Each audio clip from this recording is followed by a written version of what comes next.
Génesis capítulo 24, versículo 13. Génesis 24, versículo 13. Capítulo 24, versículo 13. Bienvenidos todos, estamos al aire, ya vamos a comenzar. Así que estaba dando la cita del libro de Génesis. Génesis 24, capítulo 24, versículo 13. Con esa lectura vamos a comenzar. Los voy a invitar a que se pongan de pie cuando ya la tengan para dar lectura. Amén, gloria a Dios. Dice la palabra del Señor: He aquí yo estoy junto a la fuente de agua, y las hijas de los varones de esta ciudad salen por agua. Sea pues que la doncella a quien yo dijere, baja tu cántaro, te ruego para que, baja tu cántaro, te ruego para que yo beba, y ella respondiere, bebe, y también daré de beber a tus camellos, que sea esta la que tú has destinado para tu siervo Isaac. Y en esto conoceré que habrás hecho misericordia con mi señor. El 15 dice: y aconteció que antes que él acabase de hablar, he aquí Rebeca, que había nacido de Betuel, hijo de Milca, mujer de Nacor, hermano de Abraham, la cual salía con su cántaro sobre su hombro. Amén. Pueden sentarse. Hoy vamos a seguir el tema, la lectura de nuestro libro de usos y costumbres de los tiempos bíblicos, y estamos en el tema de la hospitalidad. Nuestro pastor Ulises comenzó el tema la semana pasada, no lo alcanzamos a terminar. Él tocó algunos puntos, la de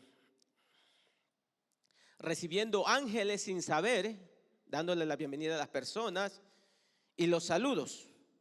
Y hoy vamos a estar en la página 216, empezando en el tema que dice el acomodo de los huéspedes. Por eso empecé con una lectura de, si saben quién era, ¿verdad? El siervo de quién, de Abraham, cuando fue a realizar la comisión que le había delegado a Abraham para ir a buscar esposa para quién, para Isaac. Y dice que llegó a dónde, a la fuente. Y dice que ahí se sentó o ahí estaba y empezó a orar con el Señor. El domingo pasado que me tocó el privilegio de orar, también hacía yo mención de la oración que hizo Pedro, ¿verdad? Cuando se estaba hundiendo, la más cortita, más efectiva y más rápida contestada de la historia, fue ahí. Pero a este siervo también le aconteció algo igual. Dice que empezó a orar: Señor, a la doncella que viniera, que yo le dijera que me dé de tomar del cántaro, y que no solo me diera a mí, sino que dijere, toma tú y tus camellos, esta sea la elegida para mi Señor. Y con esto habré conocido que tú me has bendecido y has prosperado mi camino. Y dice que todavía no terminaba de estar ahí dando los últimos retoques y especificaciones de la oración cuando se presenta la muchacha. Y le dice, ¿verdad? Le hace lo mismo y le contesta. Es una de las oraciones también más rápidas contestadas también en la Biblia. Así que, bueno, vamos a empezar con la lectura de nuestro libro en la página 216. Vimos los hospedando ángeles sin saber, los saludos.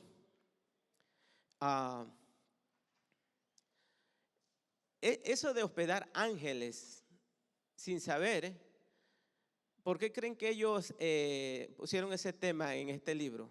Porque eso acontecía en los tiempos antiguos.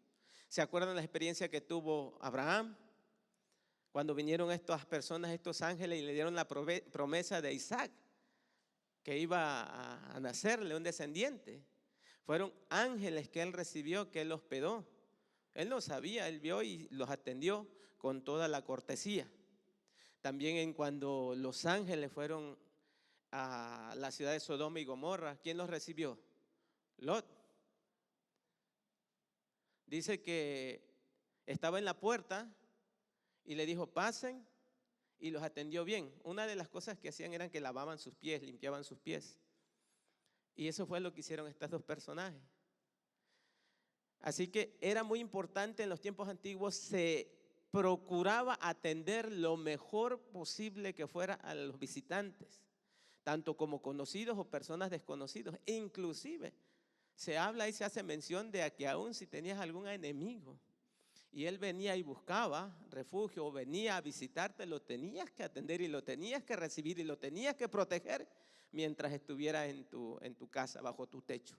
Era como una regla, era algo. El saludo. Los saludos en los tiempos antiguos, estoy dando una recopilación de lo que vimos la semana pasada para entrar. Los saludos en los tiempos antiguos eran algo especial. No era un chocar la mano, hola, ¿cómo estás? Bien, bueno, ¿y tú? Bien. No, ellos agarraban, se estrechaban la mano, se abrazaban, en algunos casos se besaban, se regocijaban cuando se encontraban. Y no era nada más así de pasado un saludo, sino que cada vez que se encontraba con alguien, las personas entablaban un diálogo, una comunicación. ¿Cómo estás? ¿Cómo te ha ido? ¿Cuántos hijos tienes? ¿Qué te ha acontecido? ¿Cuántos amigos tienes? ¿Cuántos enemigos tienes? ¿Cuántos vienes? ¿Cuántos van? ¿Para dónde vas? O sea, era un día, era la forma en que se informaba a la gente de cómo estaba la situación con los que estaban ahí. Por eso, cuando el Señor comisionó a los apóstoles que fueron a llevar el evangelio, para hacer mención y remarcar la urgencia que era de llevar el evangelio, dijo que no se saludaran, que fueran y llevaran el evangelio, porque no era un saludito ahí de paso, sino que te tenías que sentar y dar toda tu información y luego recibir toda la información de un lado para otro. Entonces, por eso esta era la clase de cultura en aquel tiempo, los saludos que se daban antes. Yo cuando estoy estudiando este libro, yo soy de un pueblo, soy del estado de Veracruz, un pueblecito tradicional se puede decir, y un montón de cosas que yo he leído aquí. Digo, en mi pueblo se practicaban. En la hospitalidad, por ejemplo, si alguien llegaba, o no sé si a ustedes les pasó, cuando alguien llegaba a tu casa, lo mínimo o lo esencial, o por educación o por cortesía, era ofrecerle ¿qué? Un vasito de... Ese era algo que nuestros antepasados nos enseñaron. Ese era como demostrarle que era bien recibido. ¿Y sabe qué es eso es lo que enseña el libro? Ese es el principio. Cuando ofrecías un vaso de agua a una persona, tú no le estabas ofreciendo nada más el vaso de agua, sino que tú le estabas diciendo, eres bienvenido a mi casa, yo te recibo, yo te acepto, eres parte de aquí de la casa. Era lo que simbolizaba. Yo no sabía que eso iba atrás de todo de ofrecer un vaso de agua. De igual manera, cuando tú llegabas a una casa y no te lo ofrecían, ¿qué era lo que decías? Ni un vaso de agua me ofrecieron, ¿no? Esos son los comentarios que, bueno, en mi persona, en mi área donde yo vivía, esos comentarios, ya sea que si le ofrecías un vaso de agua o si no te lo ofrecían, sí iban esos comentarios. Así que, no sé, yo me identifico cuando voy estudiando estas costumbres de tiempos de antes, digo, y que no soy tan antiguo, pero yo me identifico. Pero decía a mi esposa, digo, ¿y de dónde nosotros?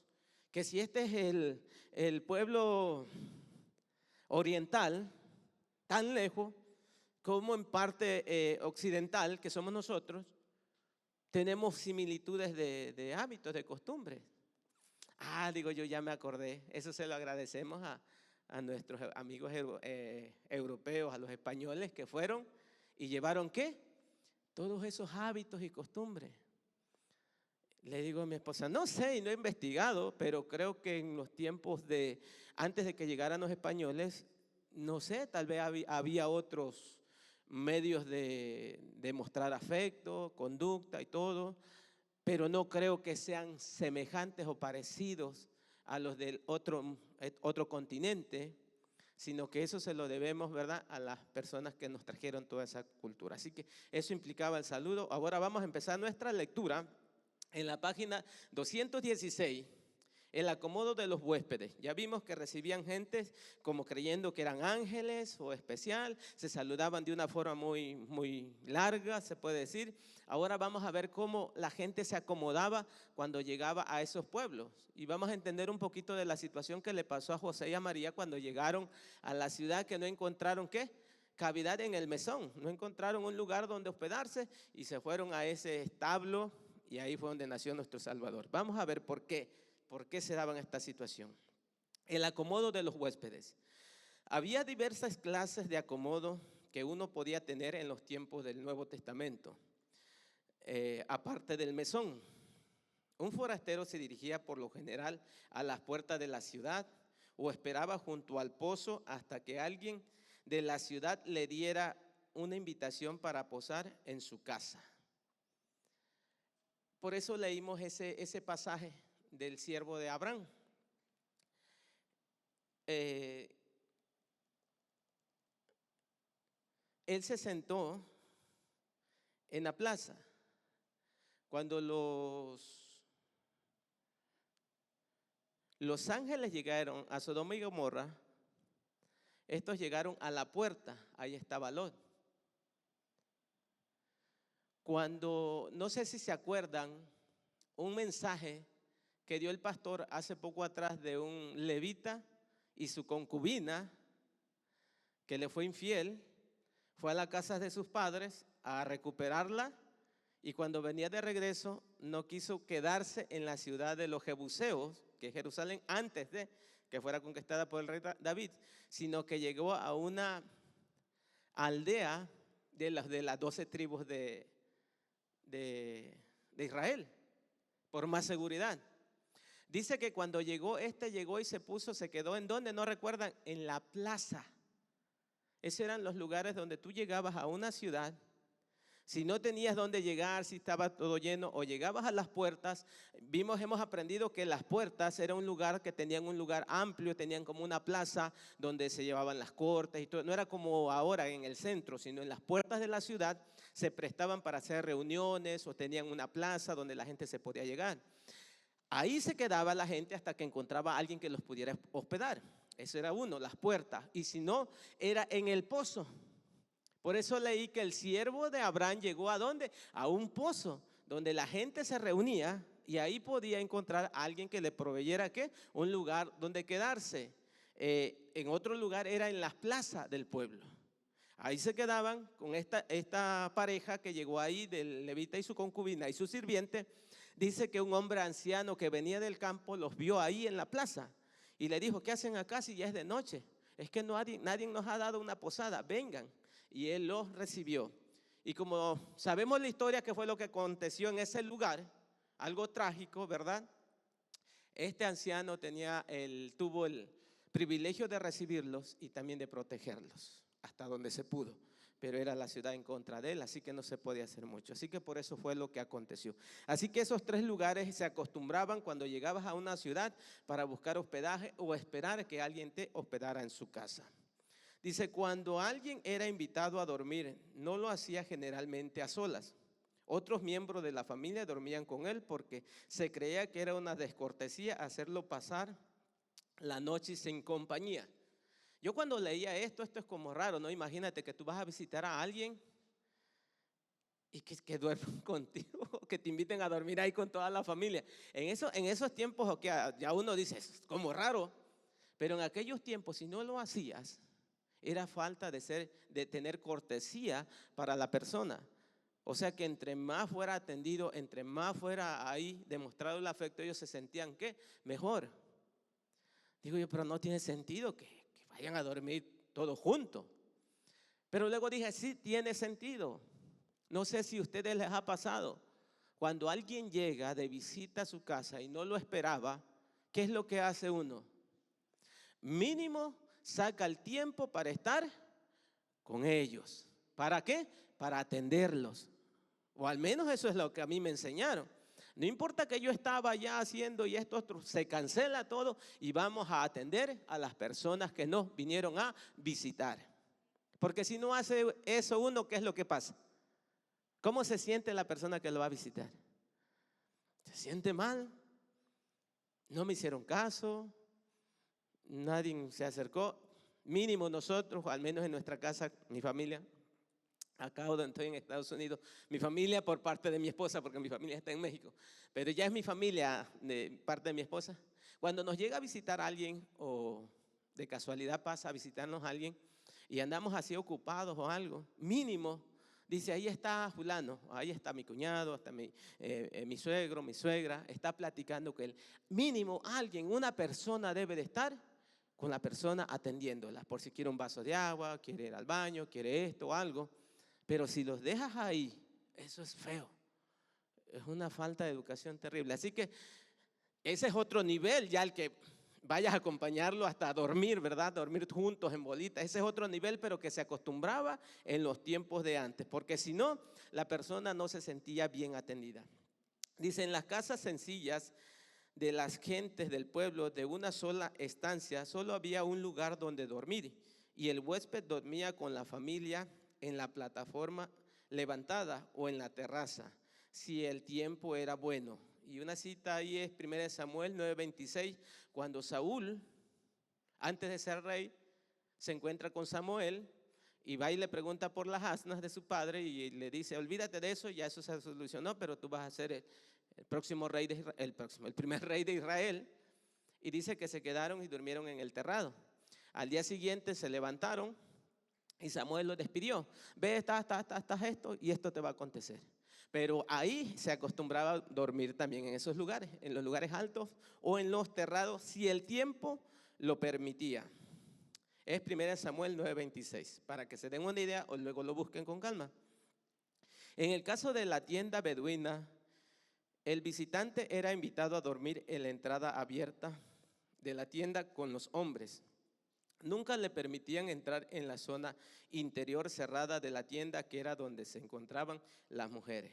En una casa de mayor tamaño y ya en tiempos posteriores se tenía una habitación para huéspedes en ocasiones. En un rincón tranquilo, huéspedes en ocasiones en un rincón tranquilo del patio interior o en una estancia cerca de la entrada. Todos tenían sus reglas. En las tiendas, que solo era un cuadro dividido por cortinas, ¿verdad? El huésped solo se quedaba en la entrada o cerca de la puerta. No se le permitía llegar al otro lado donde era el lugar o la habitación de ¿quién? De las mujeres. O sea, tenían ese respeto. O cuando ya las casas eran más elaboradas, se les ponían ciertos cuartos o ciertos rincones donde ellos tuvieran cierta libertad. Igual, tenían que estar bien acompañados. Cerca de la puerta, donde si se tenían que levantar, ir al baño, salir a un lado, no tuvieran que despertar a todos o incomodar a todos. Cuando los dueños de casas con estancias más pequeñas no podía disponer de una habitación para huéspedes, pero quería ofrecer hospitalidad, podía reunir varias familias para sostener una estancia para el huésped, empleando a un siervo para mantenerla a punto. El invitado de una familia dormía y comía entonces en aquella habitación para huéspedes, pero estas estancias estaban a disposición solo de hombres. Los que viajaran con familia tenían que dormir en casas de familia. Jueces 19:4. Si no tenías una estancia, si no tenías un lugar donde hospedar a alguien, te juntabas con varias familias y le conseguías un cuartito. Le conseguías un lugar y ahí se le ponía una persona para que lo asistiera. Y ahí esa persona ahí recibía la atención, todo lo necesario. Si tú no lo podías poner en tu casa, pero algo interesante que estos lugares cuando eran así solo era para hombres. Cuando iba uno solo, cuando ibas con tu sirviente, cuando ibas en alguna comisión. Pero cuando ibas con tu familia no podías quedarte ahí porque no era un lugar permitido para que la familia se quedara, sino que te tenías que quedar en una casa hospedado con toda la familia. Y ahí se nos da de referencia la cita de Jueces 19:4, que es la del levita cuando va a buscar a su esposa, a la concubina que le había sido infiel, que llegó a la casa de su suegro y ahí se quedó hospedado, ahí lo atendieron. Ello se debe probablemente a que cuando no se empleaba para hospedar la casa de huésped,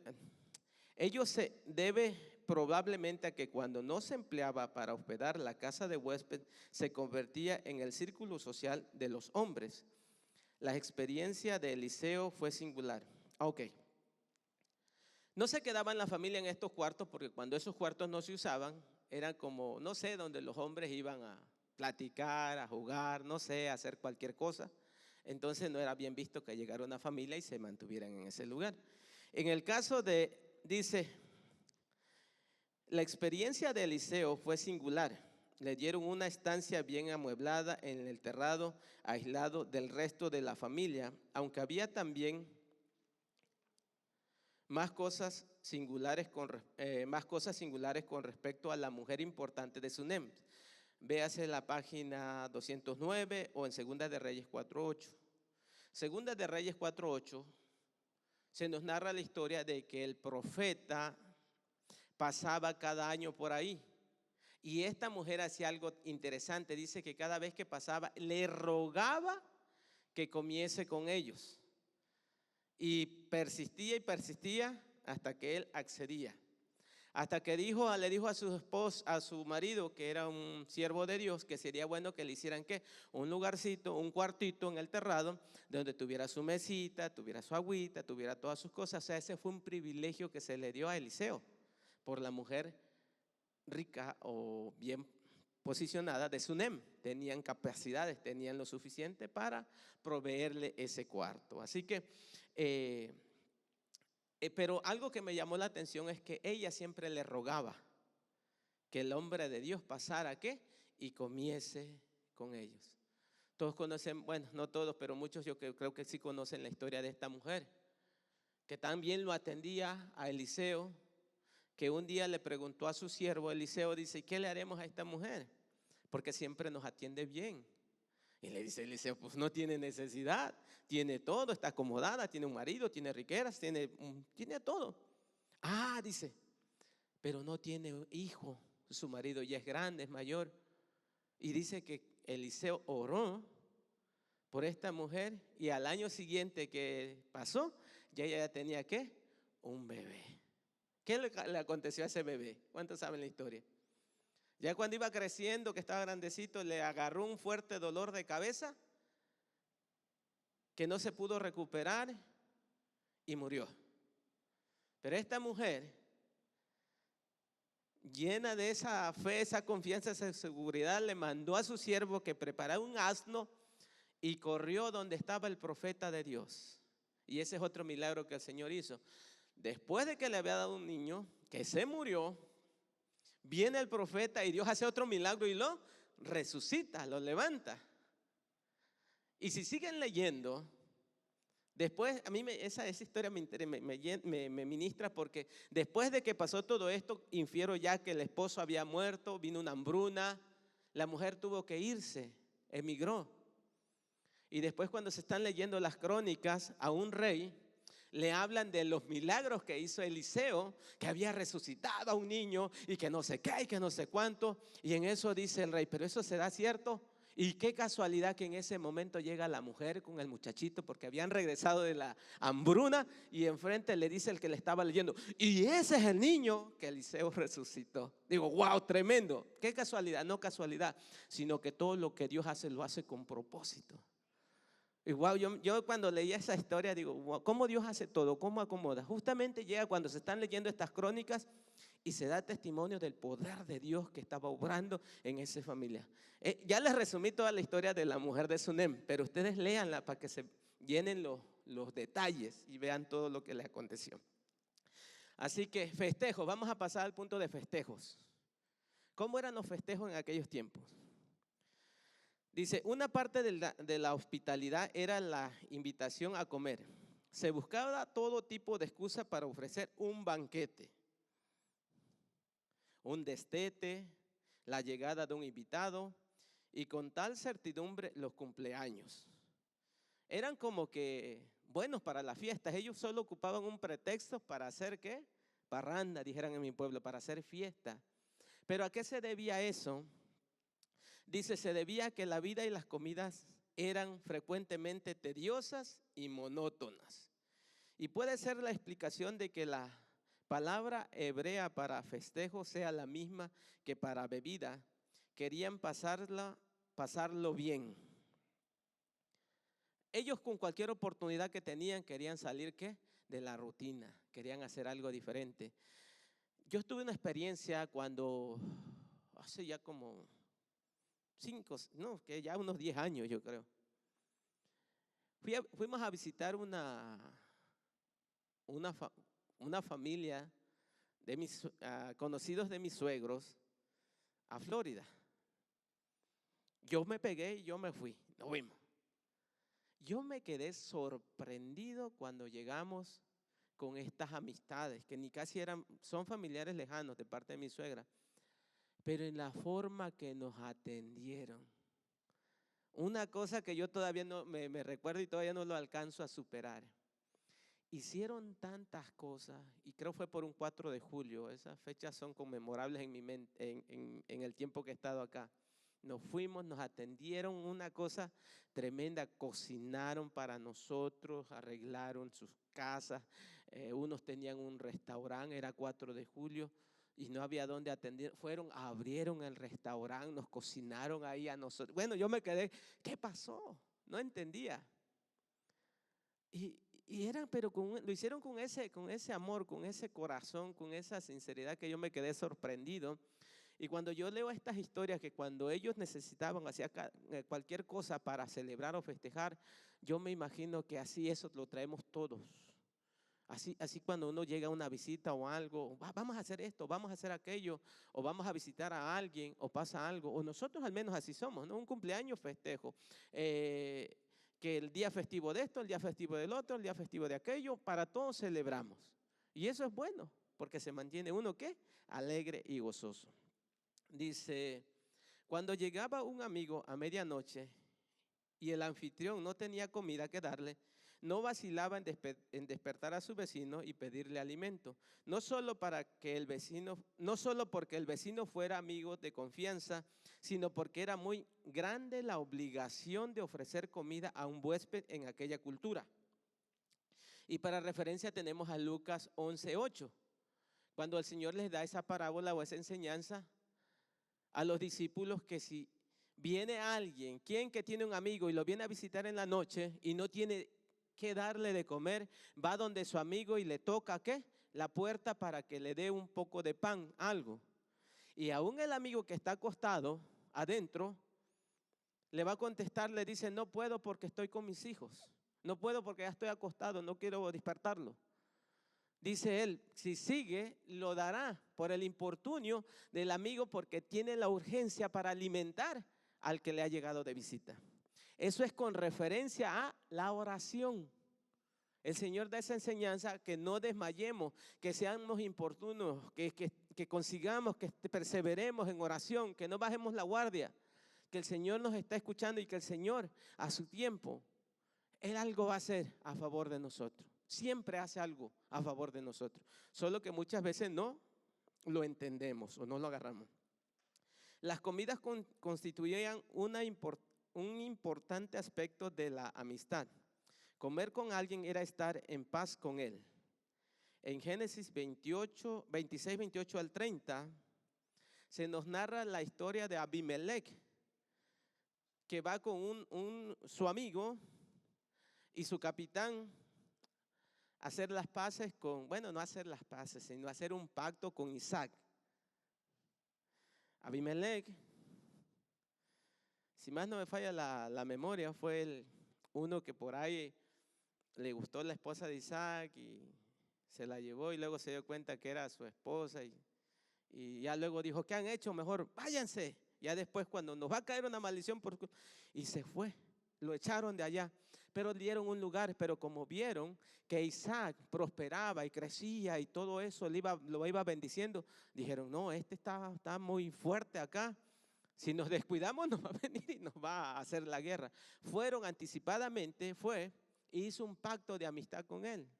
Y le dijo Abimelech, mira, te ha prosperado Dios, nosotros no hemos sido malos contigo, la podemos llevar en paz. Lo estoy parafraseando, ¿no? Acuérdense, ese es mi estilo y mi modo. Siempre digo las historias, pero a versión mía.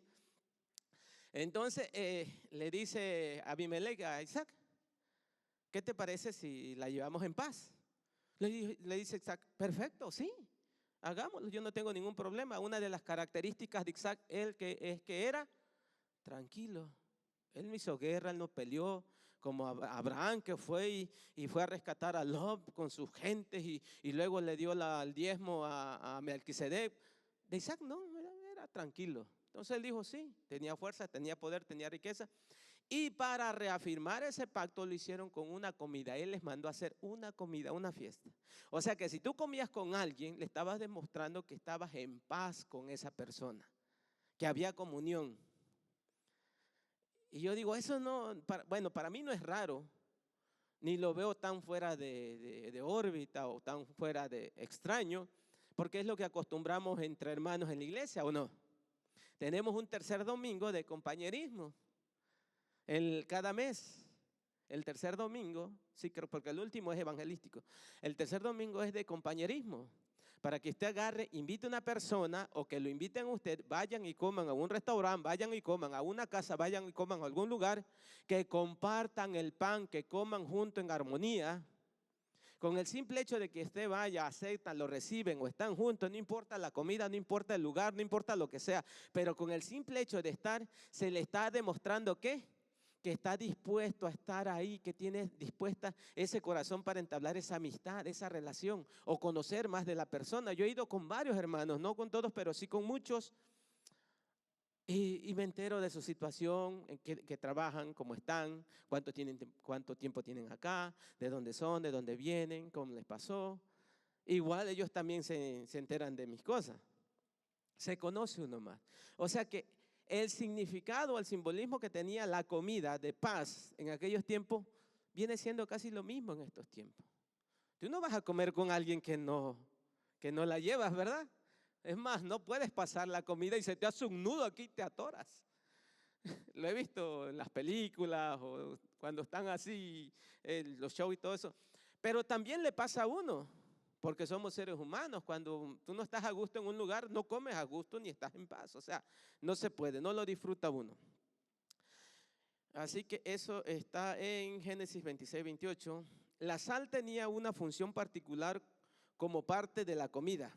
Comer sal era estar en paz, quizás porque se usaba para sanar heridas. En Marcos 9:50, cuando Jesús nos dice que tengan sal en nosotros, que tengamos sal en nosotros, está con ellos exhortándonos a que tengamos paz con los otros.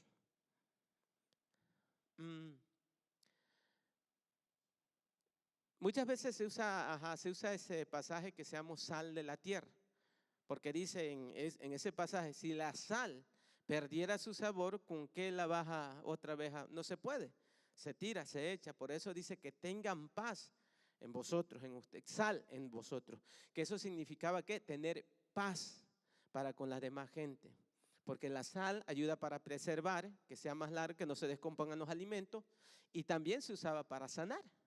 Así que por eso nos manda que tengamos ¿qué? Que tengamos sal, que tengamos paz con nosotros. Vamos a seguir. Si el huésped había acudido a llevar a cabo una misión que pudiera no tener la aprobación de su anfitrión, se debía hablar acerca de ello antes de comenzar la comida. En Génesis 24, 33. Génesis 24, 33 es la historia que leímos al principio del siervo de Abraham. Cuando él llegó a la casa de Rebeca, le dijeron, pasa y come con nosotros. Les dijo, no voy a probar bocado hasta que yo declare la encomienda que traigo. Y si después todo sale bien, entonces podemos compartir el pan, la comida. ¿Por qué se hacía ese método? Porque no sabía si la encomienda que tú llevabas pudiera ocasionar una reacción agresiva o ofensiva a las personas con las que estabas visitando. Entonces, si comías pan, o sea, ya si comías, no había esa comunión. Por eso primero dabas la noticia, si todo quedaba, comías a gusto, ¿no? Porque si no, hasta después de que comieras y dabas la noticia y todo salía mal, ahí mismo te mochaban la cabeza y ya así lleno ni podías comer, ni podías correr, ni podías hacer nada. Entonces, por eso se acostumbraba que antes de comer se declaraba la comisión que tú llevabas. Y si tú ibas bien, comías a gusto, te regocijabas. Y yo creo que si no, le hacías como estos profetas que mandaban a dar esos mensajes a los reyes. Llega, da el mensaje y córrele. Así tenías, si mirabas que los gestos cambiaban o que se miraba la gente abochornada o que se miraban como enojados, pues ya tú estabas mirando por dónde salir. No creo que haya sido así, pero así me lo imagino yo. Pero yo creo que tiene sentido. Por eso dice que cada vez tenías que dar la encomienda primero y después probar bocado. Ok, hoy sí me perdí. No, quedamos en Génesis 24:33, ¿verdad? Un pacto de paz hecho en el curso de tal comida era vinculante. Josué 9:14 al 15. Y así una comida era un medio de reconciliación. En Génesis 3:51, 31, 53, 54. Josué 9:14. No sé si se acuerdan, cuando iban conquistando la tierra prometida, los israelitas con que Josué iba al mando, conquistaron a Jericó, Ai, que les costó un poquito de trabajo, y después hubo una nación grande y fuerte que miró que aquellos venían avanzando como el mar y conquistando y que dijeron, estos nos van a barrer. ¿Quiénes fueron? Los gabaonitas, los de Gabaón. Y dice que usaron uso de su inteligencia, su capacidad, y dijeron, estos nos van a arrasar. Y era un pueblo grande y fuerte. Dijeron, hagamos como que venimos de lejos y vamos y nos presentamos y que nos vamos a unir a su campaña de conquista y que hagan lo que tengan que hacer, pero que no nos maten. Y lo hicieron. Y dice que Josué con sus capitanes, antes de consultar a Dios, les creyeron, vieron su ropa rota, sus costales rotos, su pan enmohecido, porque agarraron lo más viejo que tenían, ¿verdad? Y lo llevaron y les funcionó el truco. Y dice que antes de consultar a Dios, ellos comieron juntos. Hicieron ese pacto de que no le iban a hacer daño. Hace poco nuestro pastor nos predicó de la descendencia de Saúl.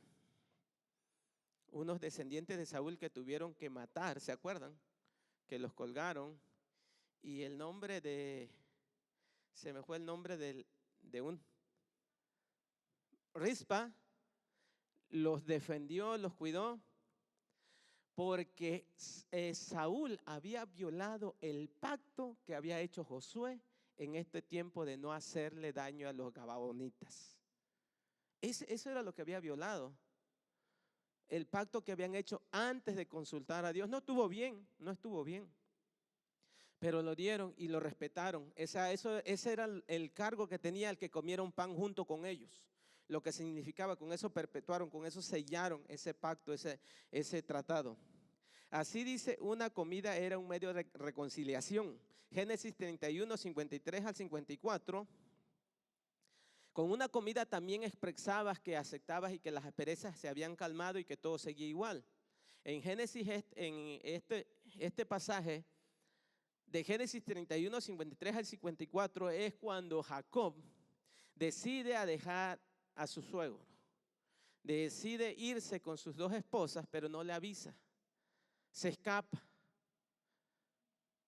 Pero en esa escapada, una de las esposas de Jacob se lleva unos ídolos del papá. Y eso fue lo que más le dio enojo a su suegro de Jacob. Y dice que cuando lo fue a alcanzar, iba enojado. Y el otro también se enojó. Los dos discutieron, no encontraron nada. Después, al no encontrar nada, hicieron un pacto. Y lo celebraron con una comida. Y ahí pusieron de testigo esto, de testigo el otro, de testigo aquello, que uno no iba, que el día que pasara uno para allá no iba a tener problema y el otro que pasara también no iba a tener problema. Celebraron esa comida y se reconciliaron Jacob con su suegro. Esta es probablemente la razón de que Jesús se apareciera a sus discípulos tras su crucifixión y comiera con ellos.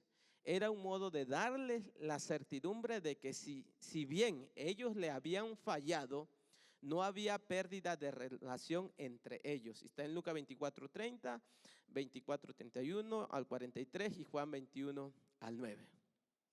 Por eso él se presentó y comió ¿con quién? Con los discípulos. Les estaba dando a entender que aunque les habían fallado, las relaciones seguían ¿qué? Igual. Oye, eso es grande, eso es hermoso, porque yo sé que aunque yo le fallo, que aunque yo hago esto, que aunque yo hago aquel, el Señor cada vez que yo me arrepiento, cada vez que yo me humillo, cada vez que le pido ayuda, cada vez que lo busco, cada vez que quiero comer pan con Él, Él viene y me recibe. Él viene y me perdona, Él viene y me deja saber que está conmigo, que Él me ayuda, que Él me fortalece. Eso fue lo que les quiso dar a entender en ese tiempo. Por eso se les apareció a los discípulos. Los festejos religiosos eran también grandes ocasiones sociales. Después de haberse hecho un sacrificio, la familia se sentaba para comer parte del sacrificio que estaba quemado sobre el altar. La familia estaba literalmente comiendo con Dios en señal de paz. Deuteronomio 12, 5 al 7. Cada vez que iban a hacer esos sacrificios y quedaba algo de comida, se sentaban y comían juntos. Literalmente estaban comiendo en paz con Dios. Ese pasaje de Deuteronomio les habla el Señor que cuando estén en el lugar, en la tierra prometida, y el lugar que escogieren, el lugar que dedicaran para tener esa comunión con Dios, ahí le tenían que llevar las ofrendas, ahí le tenían que llevar los holocaustos, ahí le tenían que llevar el diezmo, ahí tenían que sacrificar y ahí tenían que comer gozosos y alegres en comunión con el Señor. Literalmente estaban comiendo en paz con Dios. O sea, eso es lo que significaba y por eso cada domingo, primer domingo que tenemos esa cena, que nosotros realizamos eso, es de alegría, no es de estar triste, no es de estar apesadumbrado. Sí, lo tenemos que hacer con reverencia, con respeto, pero tenemos que entender que estamos en la comunión, recordando la muerte y la resurrección de nuestro Señor Jesucristo, y lo tenemos que hacer con gozo, con alegría, porque gracias a Él, gloria a Él, que Él vino a dar su vida, a morir en la cruz del Calvario para darnos vida, vida eterna, salvación. Entonces cada vez que iban ellos y daban esa dedicación en el templo, en el lugar que ponían, ellos tenían que hacerlo con gozo y alegría. Ustedes pueden leer las citas y van a ver cómo yo me gozaba cuando los leía. Digo, wow, sí es cierto, así tenemos que hacer. Una invitación a una comida formal en los tiempos del Nuevo Testamento seguía un procedimiento establecido. Siempre se hacía una invitación 2 veces. Inicialmente, una invitación formal era rehusada como norma. No es posible que yo acuda, no soy digno, etcétera, ¿no? Cuando leía eso, digo yo, pues así muchas veces somos también. Mira, vamos para acá. No, no puedo. Ándale, pues vamos. No. Y se hace uno como que del rogar. Dicen, uy, que se hace uno del rogar. Pero así eran los tiempos antiguos. Porque el que tú dijeras, sí voy, era como una falta de respeto a la persona. ¿Cómo? Sí, tú tenías que no, y después sí, aceptar. Para que la persona se viera o sintiera que wow, se esforzó, que fue algo que le costó, que no fue a la primera. O sea, ese era como parte para darse el lugar. Tenía su ritual. O sea, que el que tú fueras, sí, vamos, está bien, no hay problema. Y se te quedaban viendo, no, pues como que le da igual.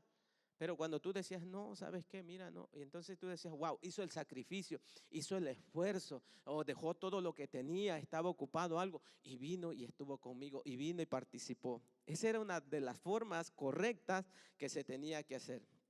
Luego se apremiaba a los invitados a acudir hasta que la invitación era aceptada. Te estaban rogando, y hasta que aceptaba ya se dejaba de molestar a la persona.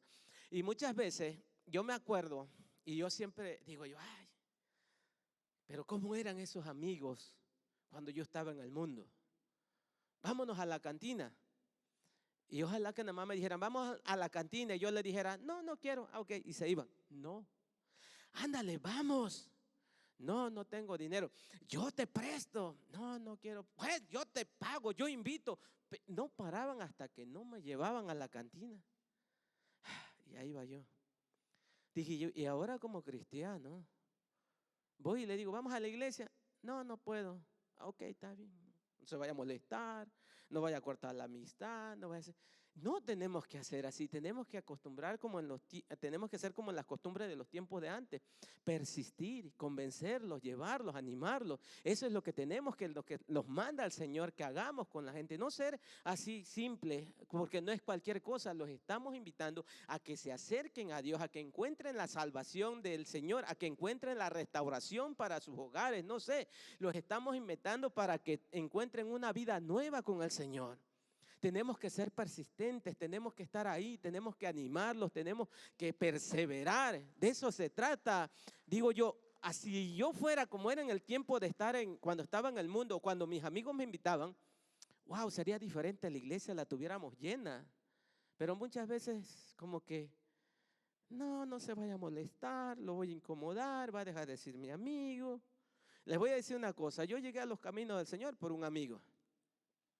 Mire, porque con un amigo usted tiene la confianza de decirle una vez, otra vez, otra vez, otra vez, y es su amigo, y si es su amigo, él va a estar ahí.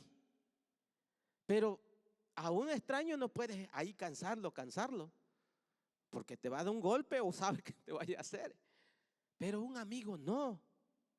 Un amigo al día de mañana te va a dar las gracias como yo le doy gracias a ese amigo que me invitó, que no se cansó, que me lo hacía como ahí de fastidiarme, y sí me fastidiaba. Pero no paró hasta que empecé a venir a la iglesia y el Señor me tocó y acá estoy. Esa es la libertad que tenemos con las amistades, de esa confianza, así que debemos de perseverar. Ok, ahora creo que sí me perdí. Íbamos en la página 222, donde dábamos las excusas. Es posible que yo no acuda, no soy digno.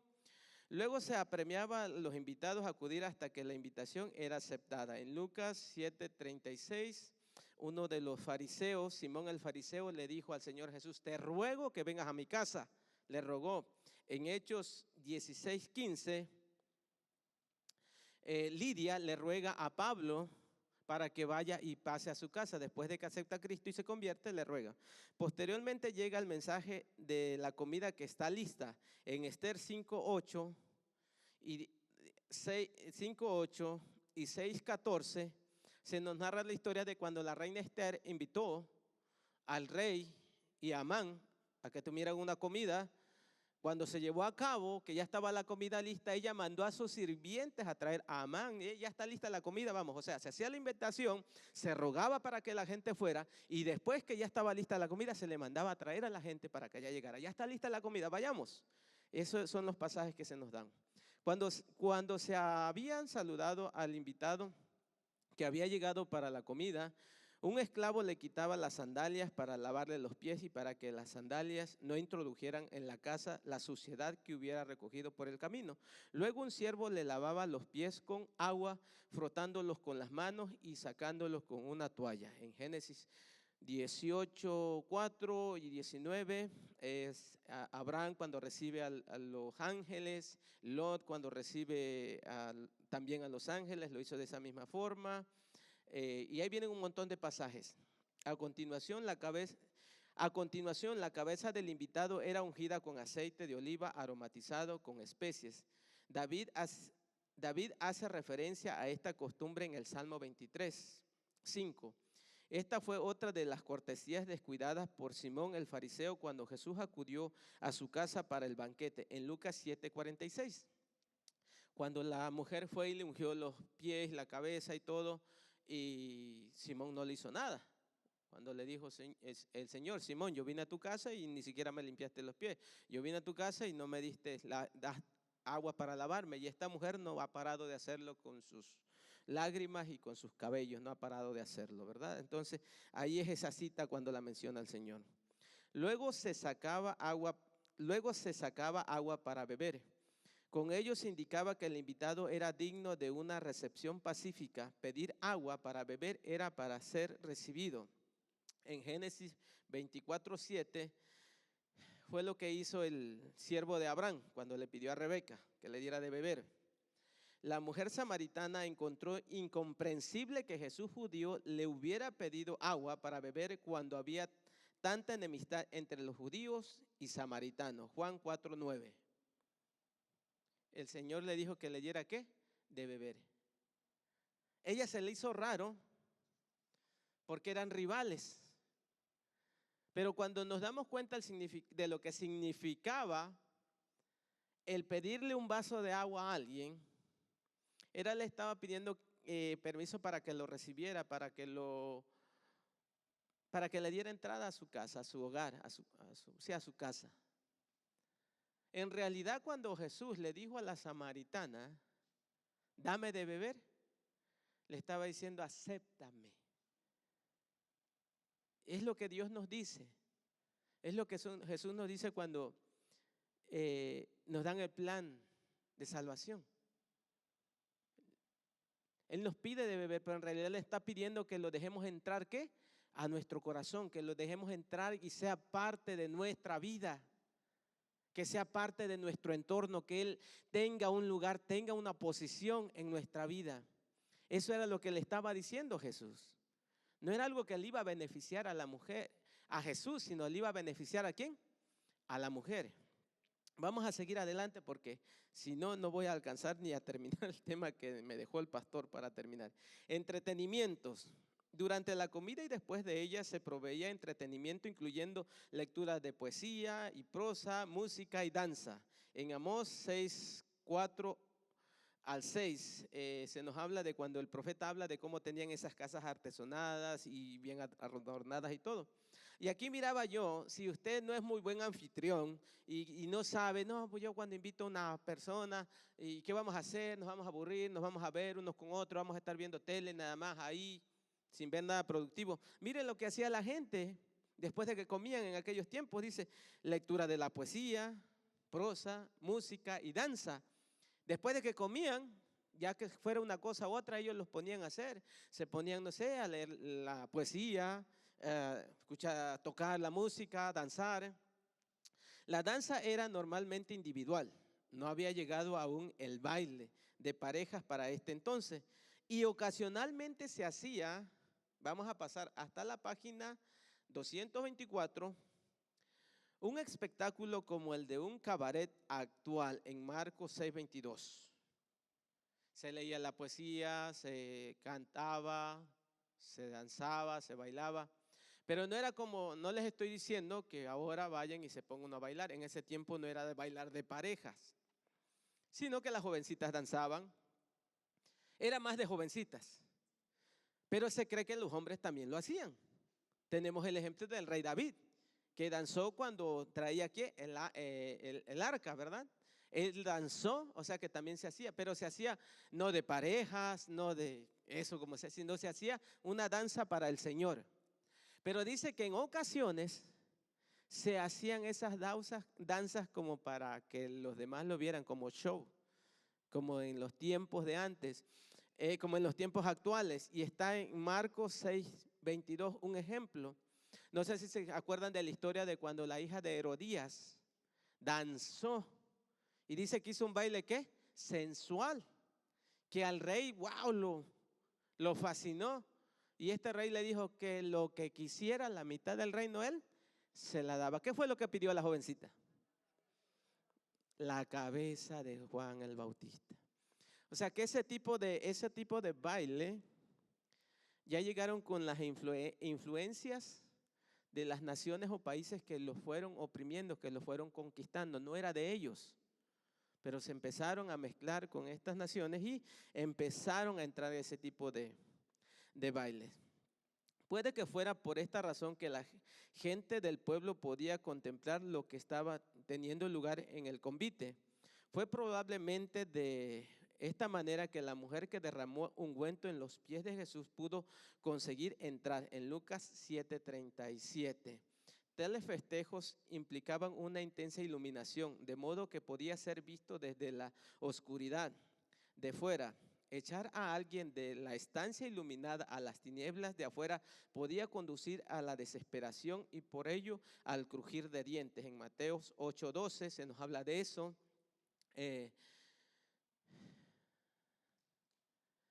Cuando se hacía esa atención, dice que se iluminaba el lugar y la gente de afuera podían mirar lo que estaba pasando. Todo lo que se estaba haciendo, si era leer, si era platicar, si era danzar, o en el caso de la mujer que fue y le ungió los pies al Señor Jesucristo, cuando él estaba en la casa de Simón el fariseo. Y dice que cuando echabas a la gente de esos lugares iluminados hacia la oscuridad, era un lugar donde les daba ¿qué? Miedo, pánico. Por eso el Señor hace la comparación de que serán echados a la oscuridad, donde estará ¿qué? El lloro y el crujir de dientes. Por eso el Señor usa estos pasajes.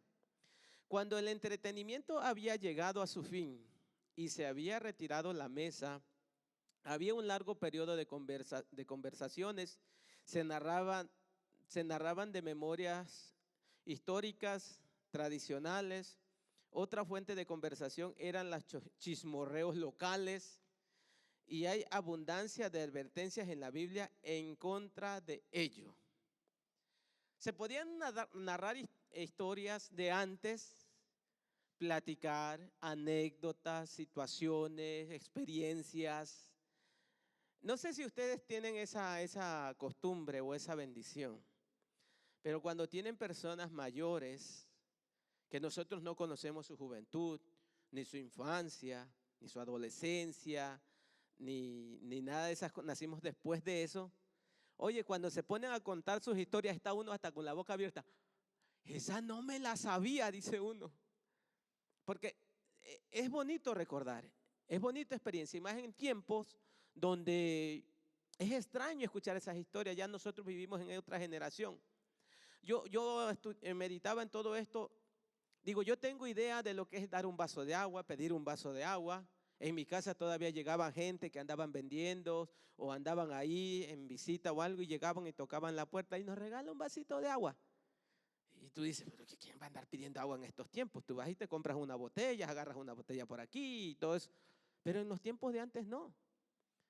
Iban a las casas a pedir agua. Tú no podías agarrar agua de donde quieras, de cualquier lugar. El agua estaba sucia, estaba contaminada. Tenías que buscar un lugar seguro donde podías saciar tu sed. Y no era como que tenías el dinero o los recursos. Pero ustedes le dicen eso a un joven de la actualidad. Eso no es real. Eso es historia. Pero no. Son cosas que están ahí, que uno las debe de seguir practicando, las debe de uno de ir enseñando o contándole. Por ejemplo, esas historias que uno vivió después de la fiesta del convite, platicarlas. Porque si no, está el otro punto. No hablas de las historias, pero ¿qué habla de uno? ¿Viste lo que le pasó a Julanito? ¿Viste lo que le pasó a Menganito? Julanita, no sé. Oh, para eso sí tenemos una agilidad, una habilidad, una práctica, un desenvolvimiento, algo que se nos da, algo que fluye, algo que surge. Y es una de las cosas más grandes que el Señor, o muchas que el Señor no permite, que el Señor advierte que no lo hagamos. Que el Señor no nos los permite, que chismeemos, que hablemos de las otras personas, que juzguemos, que critiquemos. Y esos pasajes están ¿en dónde? En Mateo 8:12 al 22. No, están en Mateo 12:36. Y se los voy a leer qué es lo que dice. El hombre bueno del buen tesoro del corazón saca buenas cosas. El hombre malo del mal tesoro saca malas cosas. Mas yo os digo que toda palabra ociosa que hablen los hombres, de ella darán cuenta en el día del juicio. Porque tus palabras serán porque por tus palabras serás justificado o por tus palabras serás condenado. O sea que no es bueno hablar chismes en las reuniones, comer, regocijarnos y todo, pero no es bueno. Efesios 5, del 1 al 4 dice: sed pues imitadores de Dios, como hijos amados, andad en amor como también Cristo nos amó y se entregó a sí mismo por nosotros, ofrenda y sacrificio a Dios en olor fragante. Pero fornicación y toda inmundicia o avaricia, ni aun se nombre entre vosotros, como conviene a santos, ni palabras deshonestas, ni necedades, ni truhanerías que no convienen, sino antes bien acciones de gracia. Que si vamos a hablar, que si vamos a platicar, lo hagamos en una forma que a Dios le agrada. Dice, para poder darnos cuenta de que era algo frecuente, también se compartían dichos proverbiales.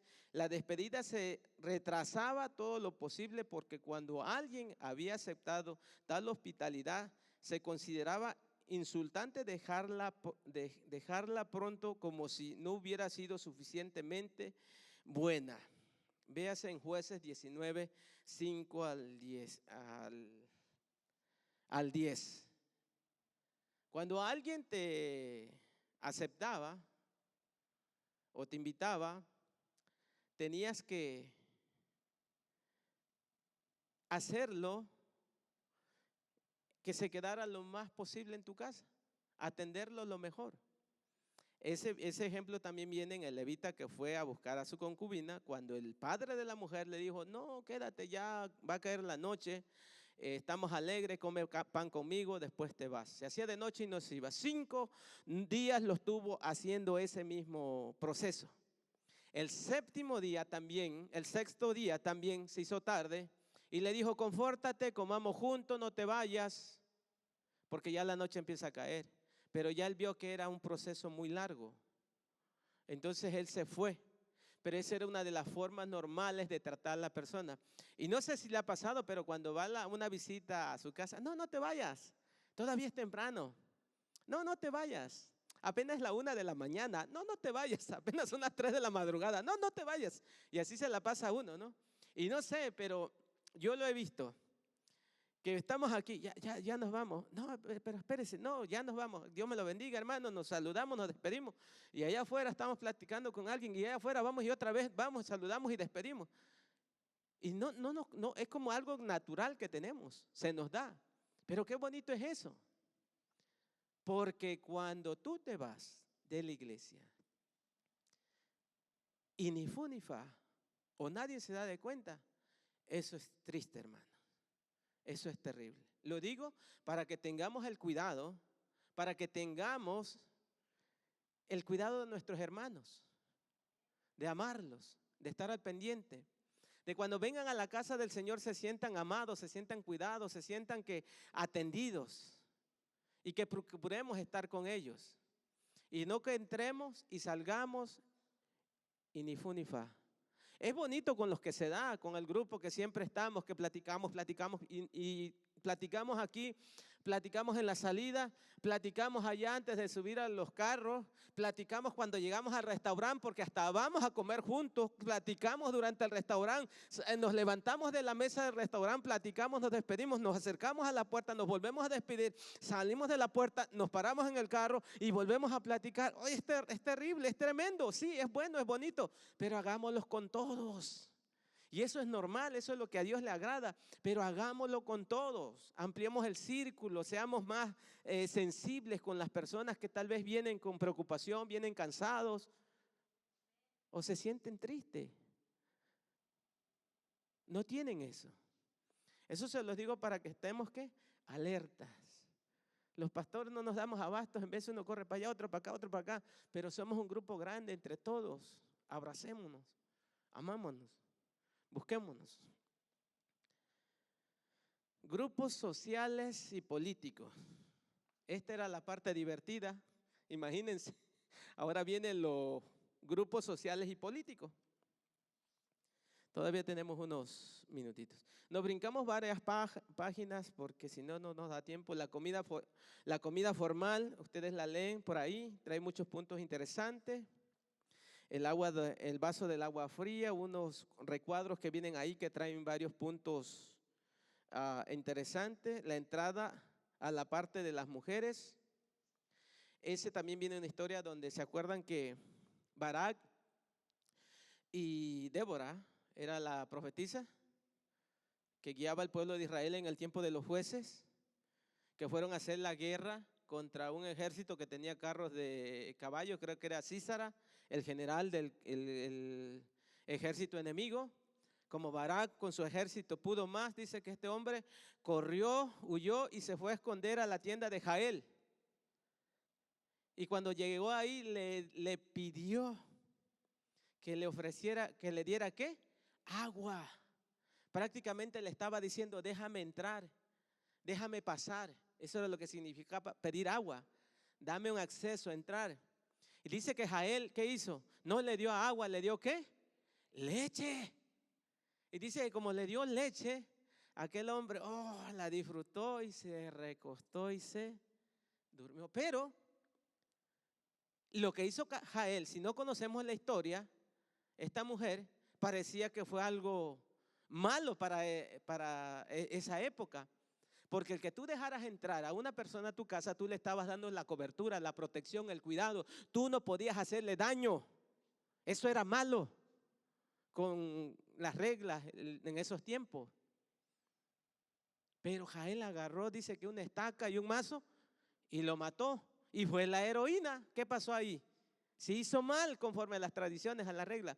Pero se cree, el recuadro lo dice, que ella estaba en todo su derecho si este hombre no se quedó en la puerta ni se quedó en el lugar de la entrada, sino que cruzó hasta la cortina del área de las mujeres. Cuando un hombre pasaba al área de las mujeres sin permiso, entraba o que fuera, tenían el derecho de quitarle la vida. Entonces, ahí vemos el hecho que a lo mejor Jael no es que rompió las reglas, porque si alguien viene huyendo de un enemigo y se quiere esconder, no se va a quedar en la entrada, no se va a quedar en la puerta, no es lógico. ¿A dónde creen que va a correr? Hasta el fondo. Entró al área que no permitía y ahí ella tenía la autoridad, tenía la seguridad para quitarle ¿qué? La vida por la violación que había cometido este hombre. Son partes de la historia, si ustedes los leen ahí. De eso se trata este libro, de ir enriqueciendo nuestro conocimiento histórico, esos hábitos, esas costumbres.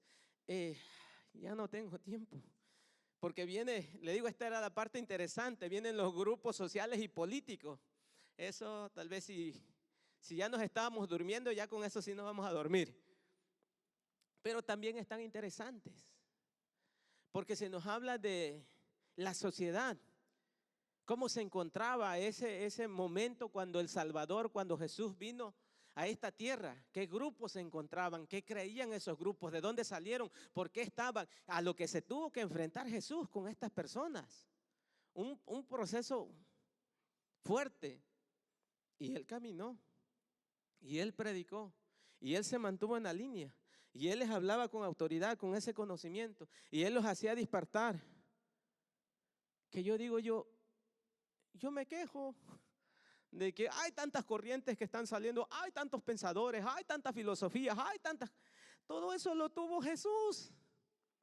Y de origen, o sea, de cuando estaban generándose todas esas corrientes filosóficas, ya para los tiempos cuando Jesús estuvo acá, eran sus inicios, sus principios. El apóstol Pablo tuvo que debatir mucho con estas corrientes, estos pensamientos en la actualidad.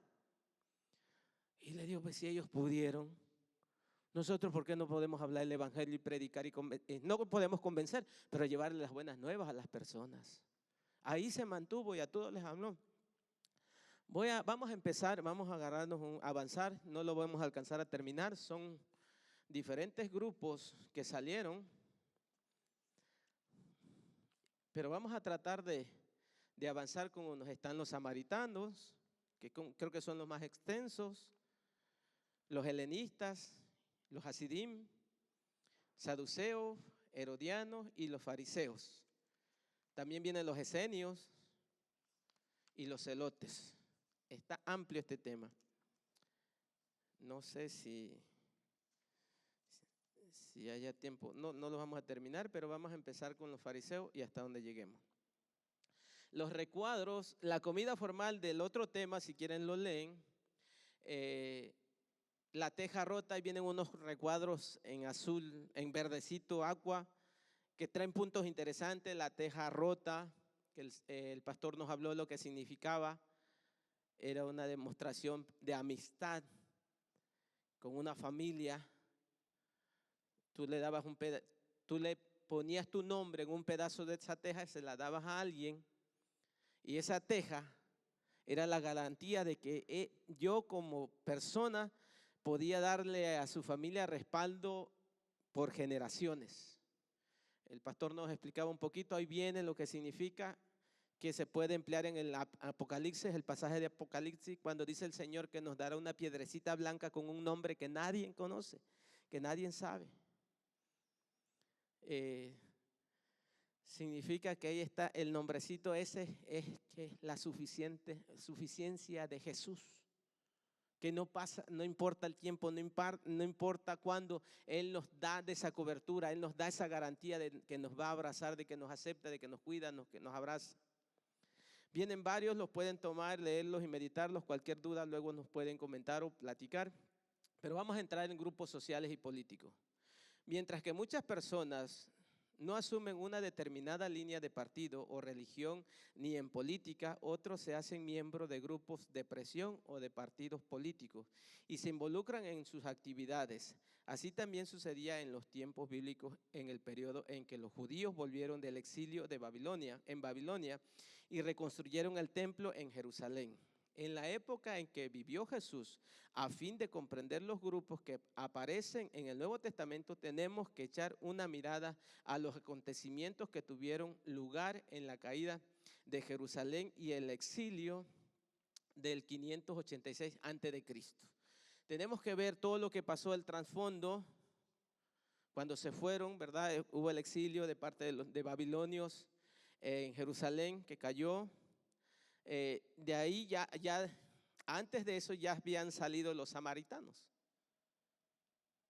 Dice, los samaritanos reciben este nombre por la ciudad de Samaria, la capital del reino del norte, Israel, desde los tiempos de los reyes Omri y Acab. En 1 Reyes 16:24, la ciudad de Samaria fue destruida por los asirios en el 721 a.C. y alrededor de 27,000 miembros de las fuerzas vivas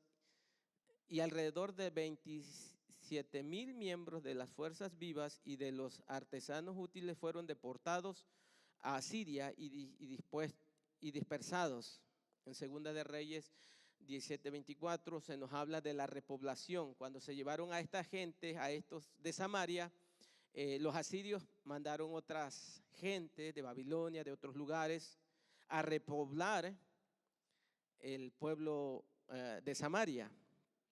Como parte de la política de los asirios, el gobierno de la ciudad era tomado por otros pueblos sometidos, de manera que la incomunicación con la población trabajadora local, junto con la gratitud de los nuevos gobernantes hacia los asirios, poder darles esta posición, por darles esta posición daría como resultado una situación estable y equilibrada. Las cosas no fueron bien, las fieras fueron infestando las zonas rurales con una velocidad alarmante, dando muerte a muchas personas.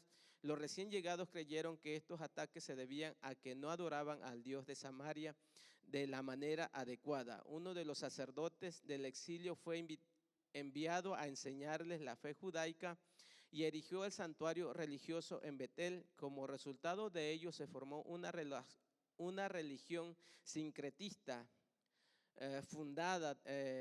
se fusionó con otros cultos, el culto a Yahvé y el ofrecido a los dioses locales procedentes de los países originales de los nuevos gobernantes de Samaria. Algunas de las gentes procedentes del reino del norte que no habían sido llevadas al exilio fueron a adorar en Jerusalén, donde recibieron la bienvenida en 2 de Crónicas 35 a 17.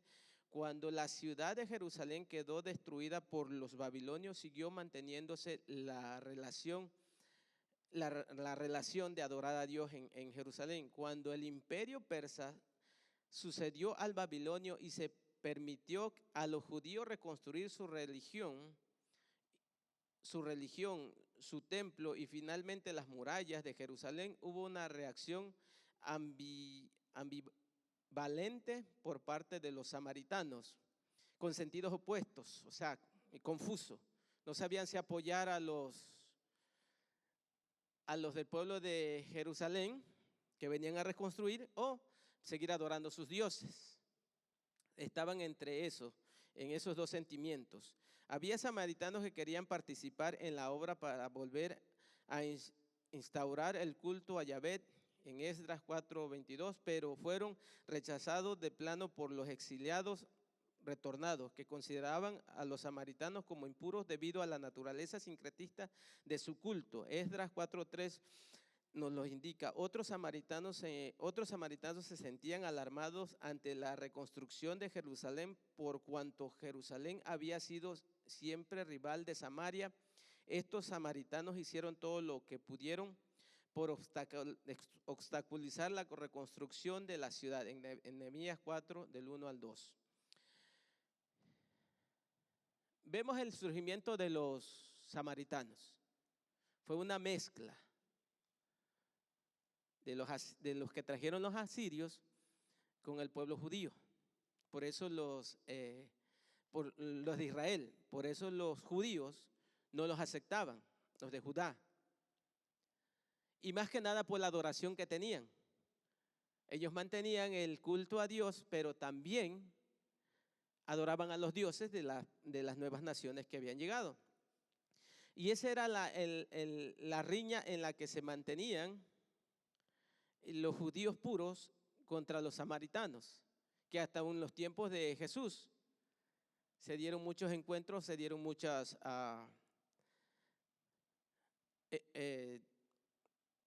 diferencias entre ellos. De hecho, es lo que la mujer le dice a Jesús, la mujer samaritana: tú, como siendo judío, me pides de beber, me pides agua.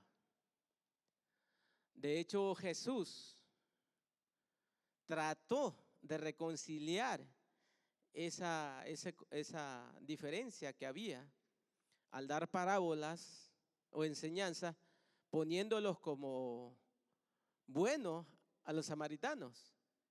¿Se acuerdan del buen samaritano? Pasó al sacerdote, pasó al levita, pasaron todos y nadie ayudó al que habían golpeado, sino un samaritano lo ayudó. E inclusive dio otra enseñanza cuando sanó a los 10 ¿qué? Leprosos. Dijo: ¿no fueron 10 los que sané? ¿Dónde están los otros 9? Solo tú, y siendo samaritano, veniste a dar gracias. O sea, siempre trató de conciliar, de ponerlos. Había un comentarista que escuché que decía que el concepto que tenían los judíos para los samaritanos era que no había un samaritano bueno, y que por eso está la parábola de un buen samaritano o el buen samaritano. O sea, era el único, no había más, era solo el que había, que Jesús puso. Entonces, Jesús siempre trató de conciliarlos. Inclusive a la mujer samaritana fue a la primera que se le dijo que él era el Mesías. Señor, sabremos que habrá de venir el Mesías, le dijo, y cuando Él venga nos dirá todo lo que tenemos que hacer y todo eso. Y le dijo el Señor: con Él estás hablando, yo soy. Le dijo el Señor a la samaritana. Entonces, siempre el Señor trató de reconciliar todo eso, porque había habido esa diferencia tan grande de que no se aceptaban unos con los otros. Los helenistas y los hasidim. Los helenistas, esta corriente se formó con los grupos, los líderes del pueblo de Jerusalén, con los judíos. Cuando Alejandro Magno conquistó ese lugar, empezaron a llegar las influencias de Grecia, de los griegos. Empezaron a influenciar la cultura judía. De hecho, se les puso un gimnasio. Los líderes, los de arriba, lo aceptaron. Se les enseñaba a los jóvenes vestir de una forma diferente. Entonces, los helenistas fueron ellos, la élite fuerte del pueblo, que aceptaron la influencia de los griegos y lo empezaron a practicar. Lo aceptaron, para ellos empezaron a ver que lo más importante era el hoy y ahora, vivamos y comamos, que mañana moriremos y no hay ningún problema. No creían en la resurrección, en una vida eterna, sino que ya después de aquí, o ellos decían que sí, que no existía eso. Los hasidim, ese era otro grupo más reservado, que eran como, los llamaban como los tiernos. Esa está su definición de ellos, está en la página 229.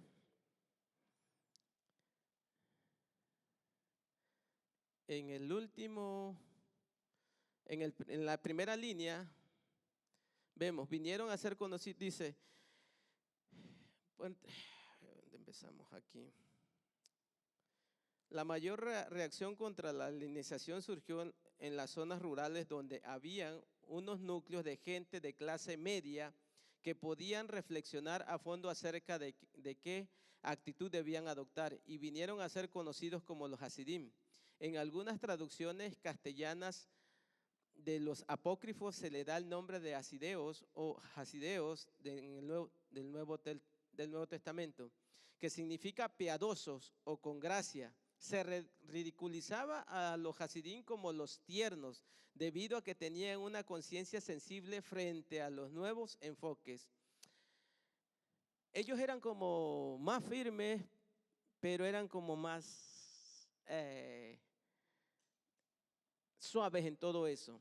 Pero ellos se unieron a los macabeos, que según la historia ellos hicieron una revuelta para liberarse de la influencia de la helenización, pero al fin del día terminaron casi igual en lo mismo.